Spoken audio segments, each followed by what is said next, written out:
O Estatuto da Criança e do Adolescente completa hoje 33 anos. O conjunto de normas e regras jurídicas tem como objetivo proteger a criança e o adolescente e é considerado um marco legal e regulatório dos direitos humanos. E para marcar a data, a organização Child Fund Brasil lançou o caderno 33 anos do ECA. A publicação traz análises sobre os desafios e avanços para a infância brasileira. Confira na reportagem de Amanda Mustafa. O Estatuto da Criança e do Adolescente é considerado uma das melhores legislações do mundo. Alinhado à Convenção sobre os Direitos da Criança da ONU de 1989, o ECA influenciou pelo menos 15 marcos normativos de outros países das Américas e marca a implementação da doutrina da proteção integral no país, que coloca a criança como prioridade absoluta. Isso está tanto na Constituição, no artigo 227, quanto no próprio Estatuto da Criança e do Adolescente, no artigo 4º. A criança está em especial condição de desenvolvimento. Ela está em uma peculiar condição em que ela precisa ser cuidada, amada, protegida. Por isso, algumas políticas, inclusive de proteção às violências, por exemplo, a questão do trabalho infantil. Por que criança não pode trabalhar até os 14 anos e dos 14 aos 16 só na condição de aprendiz? Porque ela está em especial condição de desenvolvimento e nós estamos semeando na vida dessa criança para que ela possa colher no futuro. Mas será que, de fato, elas são prioridade nas políticas públicas, na família e na sociedade? O caderno 33 anos do ECA, estudo publicado pelo Child Fund, avalia os avanços e desafios para que o Brasil seja um país melhor para crianças e adolescentes viverem. Dados do Unicef revelam que 51% das crianças brasileiras não têm todos os direitos assegurados e 19% sofrem graves violações de direitos. É o público que mais sofre violência. Apenas em 2021, o Disque 100, Ouvidoria Nacional de Direitos Humanos, recebeu mais de 320 mil denúncias de violências e violações de direitos contra crianças. Um exemplo é o caso do menino Henri Borel, morto aos 4 anos em 2021, após ser espancado no apartamento em que morava com a mãe e o padrasto no Rio de Janeiro. A história chocou o país, mas, segundo o diretor do Child Fund, esse não é um caso isolado. A história se repete todos os dias no país. No Brasil, nós temos uma média de 18 Henri Borel por dia. Você divide o número de óbitos de assassinatos, intencionais de crianças ao longo do ano, pelo número de dias, dá mais ou menos 18 por dia. Esse número era ainda maior alguns anos atrás, houve um decréscimo, mas continua sendo um número absurdamente alto. Então, a gente vê que é uma verdadeira pandemia, que a sociedade precisa prestar muita atenção nisso. 18 famílias estarão chorando as suas crianças mortas ao final deste dia, e é algo que nós precisamos envidar todos os esforços para começar a mudar essa realidade. Neste novo caminho, colocar em prática o Estatuto da Criança e do Adolescente é a melhor forma de celebrar os 33 anos do ECA. Para falar mais sobre a data, conversamos agora ao vivo, de forma remota, com a gestora adjunta do Pacto Nacional pela Primeira Infância no Conselho Nacional de Justiça, Ivânia Guest. A quem, antes de mais nada, eu dou a boa tarde e agradeço pela presença aqui nos estúdios da TV Justiça de forma remota para falar sobre o tema. Começo perguntando, doutora, com relação ao que podemos comemorar nessa data, 33 anos do Estatuto da Criança e Adolescente.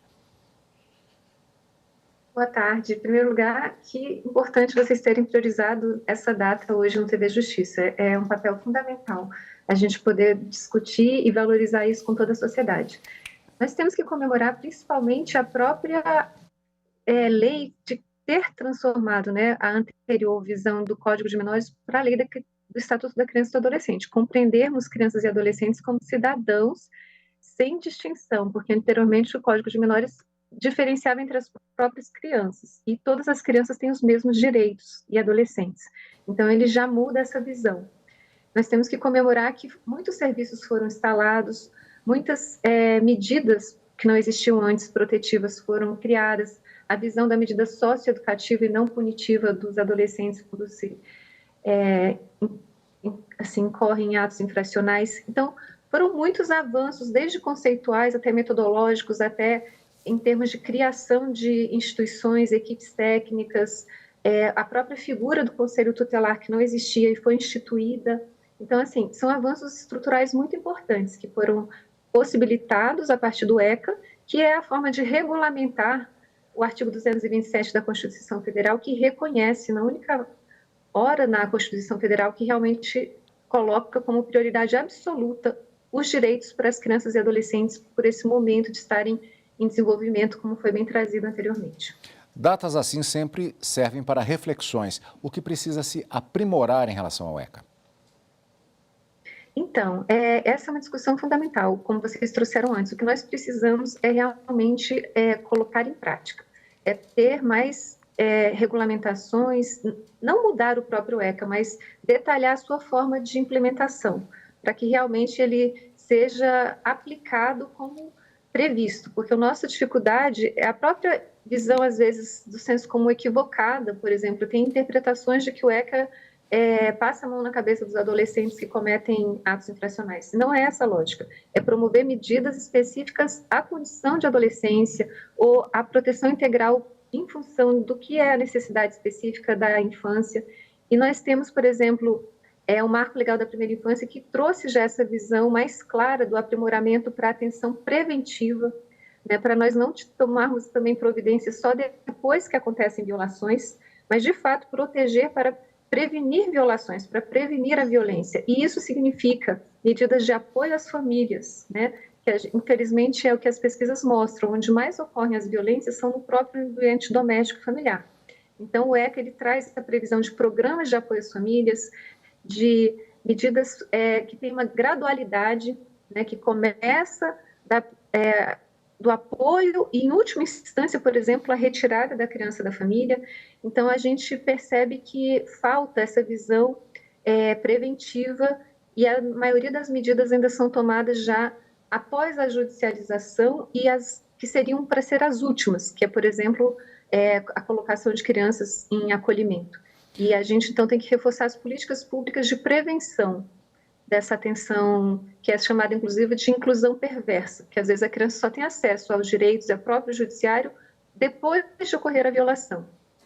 Por falar nisso, eu gostaria de aproveitar, até ampliando um pouquinho o objeto da nossa entrevista.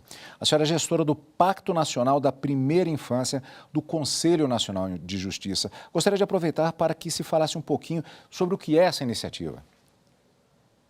Eu sou gestora adjunta. Gestora adjunta, Isso, o juiz Edinaldo, que está trazendo uma grande contribuição, que é, inclusive, trazer o foco na diversidade das infâncias para o pacto, para a gente olhar a vulnerabilidade específica das crianças em função da raça, do pertencimento a povos comunidades tradicionais, de situações de deficiência, situações de rua.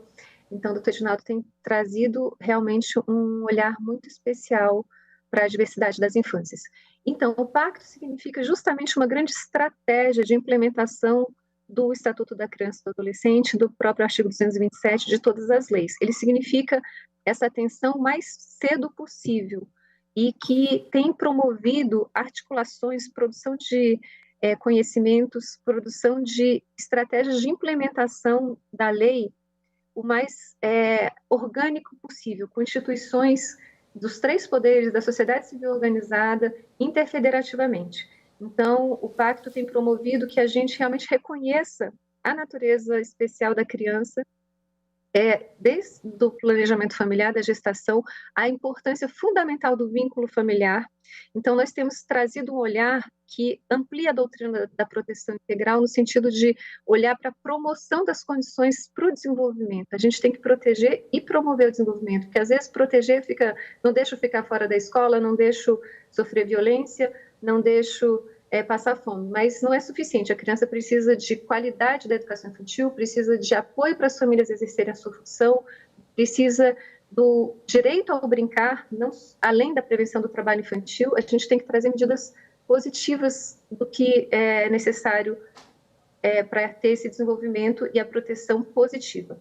E nós temos, por exemplo, tido uma grande reflexão sobre a importância também de outras instituições participarem da promoção dos direitos, além do judiciário, além das políticas públicas e além da sociedade civil, que são as empresas. Então, por exemplo, é grave que as crianças sofram violência na família, mas é grave que o Estado brasileiro, antes do Marco Legal da Primeira Infância, ele tem uma licença paternidade de 5 dias. Então, a gente precisa de políticas públicas e precisa da colaboração dos órgãos empregadores para conciliar a função familiar com a vida profissional, que os pais possam estar presentes quando nasce um filho, para garantir o direito ao vínculo afetivo, para garantir a paternidade, que é fundamental para a criança se formar como ser humano integral.